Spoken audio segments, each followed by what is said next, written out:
Breaking news చూస్తున్నాం. ఉమ్మడి విశాఖ జిల్లాలో స్థానిక సంస్థల ఎమ్మెల్సీ ఉప ఎన్నికపై కూటమి నేతలు దృష్టి పెట్టింది. అందులో భాగంగానే ఇవాళ స్థానిక సంస్థల ఎమ్మెల్సీ ఎన్నికపై వైజాగ్ నేతలతో సీఎం భేటీ కానున్నారు. ఈ సమావేశం తర్వాత ఎమ్మెల్సీ ఎన్నికల్లో పోటీ చేసే అభ్యర్థి పేరు ప్రకటించనున్నట్లు సమాచారం. కాగా అభ్యర్థి ఖరారు, ఎన్నికల్లో గెలుపుపై విశాఖపట్నంకు చెందిన నేతలతో సంప్రదింపులు చేస్తున్నారు.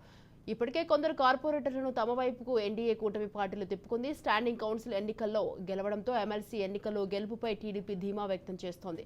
జనసేన పార్టీతో సమన్వయం చేసుకుంటూ వైసీపీ అభ్యర్థి బొత్స సత్యనారాయణను ఢీకొనాలని తెలుగుదేశం పార్టీ భావిస్తోంది. స్థానిక సంస్థల ఎన్నికలను గత ప్రభుత్వం నిర్వీర్యం చేసిందనే అంశాన్ని టీడీపీ అస్త్రంగా తీసుకొనింది. స్థానిక సంస్థల శ్రేయస్సును దృష్టిలో పెట్టుకుని తమకు సహకరించాల్సిందిగా సర్పంచులు, ఎంపీటీసీలను ఎన్డీఏ కూటమి ప్రభుత్వం కోరనుంది.